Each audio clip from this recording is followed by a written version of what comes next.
Selamat malam para netizen dimanapun kita berada. Salam inspirasi bagi kita semua. Sangat menarik ya kalau kita melihat apa yang katakan oleh Refli Harun ini.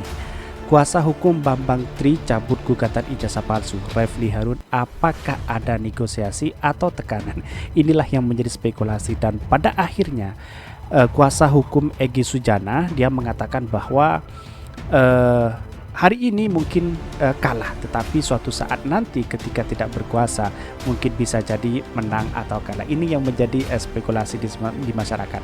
Dan bahkan seperti ini di Twitter. Ini yang lagi ramai di Twitter. Dia mengatakan begini, kuasa hukum Bambang Tri cabut gugatan ijazah palsu. Refli Harun, apakah ada negosiasi atau tekanan? Bahkan komentar-komentar netizen di sini sangat menarik ya ini. Nggak usah nego lah, tekan aja, cuma rakyat. Emang rakyat menakuti yang benar aja. Udah undercover jadi under pressure. Akhirnya press release. Mungkin neo tekanan. Bang RH kan sudah terjawab, terbantahkan, dilanjut juga percuma, sudah ada keputusannya. Ijazah nggak penting, yang penting punya skill. Trik baru, halus tapi licik. Yang lama kepalsuan tetap gampang. Tuduhan baru muncul yaitu tekanan. Sangat amburadul hukuman kita, nggak bikin contoh baik anak cucu. Tekanan lebih dominan. Di mana hukum setara tanpa pandang bulu. Ini semakin banyak spekulasi di masyarakat begitu kan. Ada tekanan, ada keterlibatan penguasa dan sebagainya, sehingga Pak Bambang Tri Mulyono ditangkap dan sebagainya. Inilah yang kemudian menjadi isu sampai hari ini begitu kan. Dan bahkan tanya pengacaranya dong, kan satu kubu, apa susahnya? Lumayan hitung-hitung nonton sinetron. Yang jadi pertanyaan, apa pengacara mengebu-ngebu yang acting yang luar biasa? Apakah termasuk pameran utama atau peran pembantu? Lah bukannya udah biasa, bikin sendiri, heboh sendiri, hapus sendiri. Momet lah Bam Tri harus bisa membuktikan mana yang asli, mana palsu. Nggak mudah, walaupun masih sponsor semangat yang momen senewan tentang saja Bang Tri. Pengacara saja tetap dapat honor. HKK. Refli suruh ganti, punya nyali nggak ini? Gugatan Bambang Tri dicabut, tapi gugatan ke Bambang nggak dicabut. Kasihan, gara-gara undang gosong gendeng malah kena akibatnya. Yang nyebut siapa, yang digugat siapa, yang disalahkan tetap Jokowi. Repot amat. Jadi apa yang saya bacakan ini adalah pro dan komentar pro dan kontra di Twitter ya. Tetapi perlu diingat bahwa sampai hari ini Pak Jokowi belum menunjukkan ijazah asli, yang akhirnya menjadi spekulasi di masyarakat begitu kan. Tentu ini menjadi catatan penting kepada kita, apakah kita sebagai masyarakat akan percaya atau tidak. Inilah tergantung publik bisa menilai itu sendiri begitu kan. Tetapi beritanya seperti ini. Kalau kita melihat analisa berita seperti ini beritanya yang cukup menarik. Kuasa hukum Bambang Tri cabut gugatan ijazah palsu. Refli Harun, apakah ada negosiasi atau tekanan? Ini dikutip dari Republika Merdeka. Kuasa hukum Bambang Tri Mulyono, Egy Sujana dan Ahmad Khozainuddin mencabut gugatan ijazah palsu Presiden Joko Widodo yang didaftarkan di Pengadilan Negeri PN Jakarta Pusat. Dan bahkan tekanan itu terkait dengan hal ini, pakar hukum tata negara Refli Harun memastikan bakal menimbulkan tanda tanya publik mengapa gugatan tersebut dicabut. Spekulasi liar adalah apakah karena ada negosiasi, apakah ada tekanan, kira-kira begitu kata Refli melalui video di channel YouTube miliknya.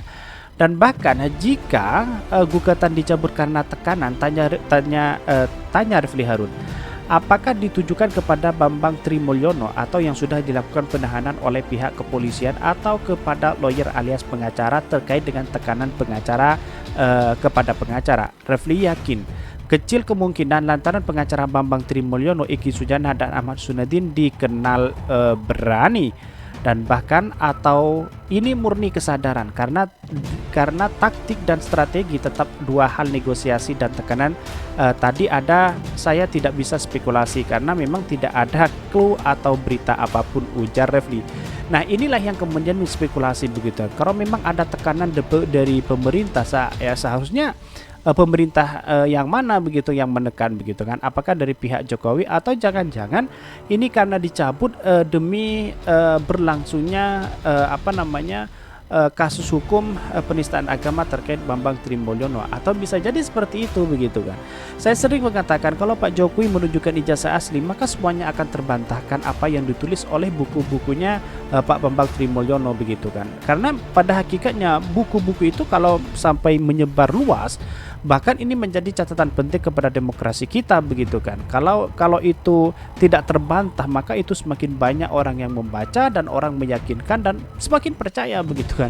Tetapi kalau ada bantahan dari Pak Jokowi atau membuktikan ijazah yang asli, itu sudah memungkinkan itu apa yang ditulis oleh Pak Bambang Trimulyono itu jelas-jelas salah dan tidak bisa dijadikan rujukan sama sekali begitu. Artinya kira-kira seperti itu ini. Dan bahkan ini disebutkan, namun demikian setidaknya Rafli mencoba menganalisis dari pernyataan resmi kuasa hukum Bambang Trimulyono soal alasan pencabutan gugatan ijazah palsu Presiden Joko Widodo ini. Pertama, menurut Refli, dengan ditahan Bambang Trimulyono, maka tim kuasa hukum khawatir tidak bisa membuktikan seluruh dokumen-dokumen untuk pembuktian dalam persidangan. Ya, bisa jadi seperti itu tidak bisa dibuktikan begitu kan. Tetapi dengan alasan bahwa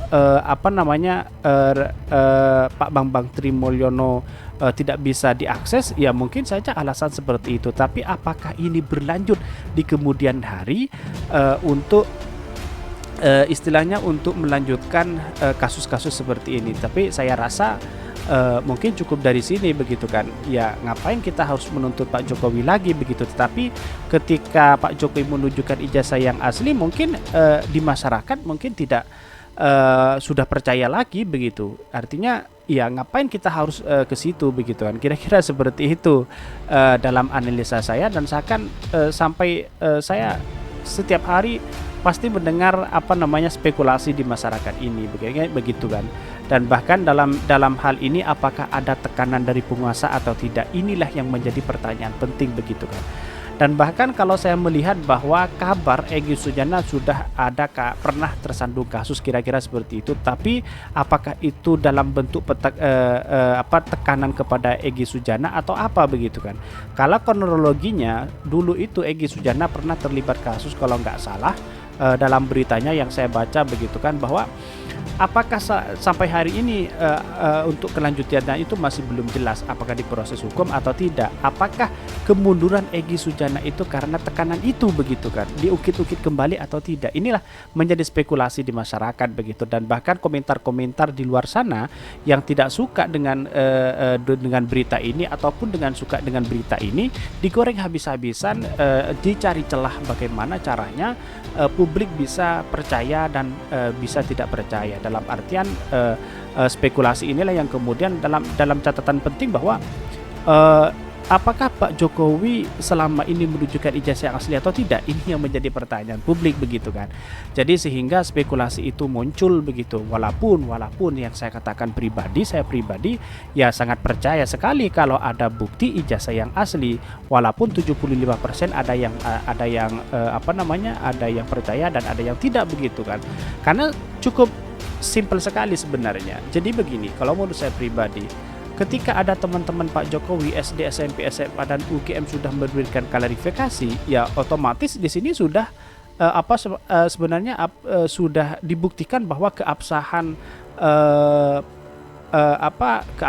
dari ijazah itu ya asli begitu kan.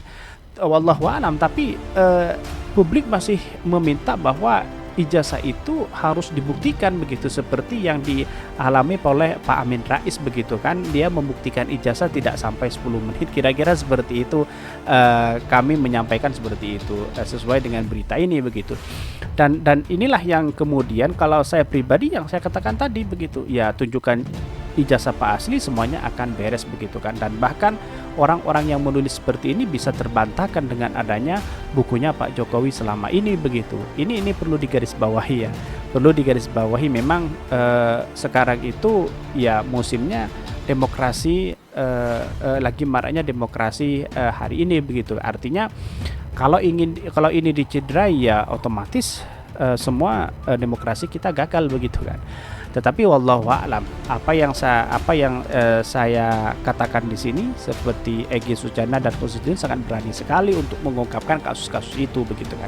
Tetapi apakah benar atau tidak, tetapi ada bukti atau tidak, inilah pertanyaan begitu. Kalau hanya melaporkan sana sini tanpa ada bukti ya sia-sia aja begitu kan. Artinya kalau kita memikirkan hal itu ya semuanya akan menjadi sia-sia begitu. Kira-kira seperti itu analisa saya. Jadi hari ini yang saya katakan bahwa kalau ada tekanan dari penguasa, maka tentu ini semakin menarik, semakin melebar kemana-mana begitu kan. Dan bahkan Yusril Ihsan Mahendra juga berkomentar tentang ini terkait dengan pernyataan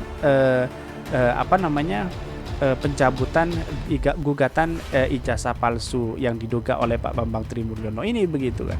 Dan hari ini Refli Harun juga mempertanyakan apakah ada negosiasi, ada tekanan dari pemerintah, kira-kira seperti itu.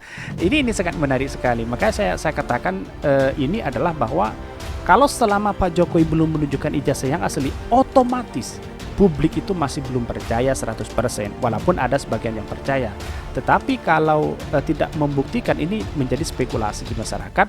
Sebagai bentuk pertanggungjawaban, ya Jokowi seharusnya menunjukkan ijazah yang asli. Kira-kira seperti itu. Mungkin itu yang kami sampaikan. Tonton terus channel Khodari Podcast Rakyat ini karena ada berita-berita menarik dan viral setiap harinya. Salam para netizen, salam inspirasi bagi kita semua. Jangan lupa di subscribe channel YouTube Khodari Podcast Rakyat ini.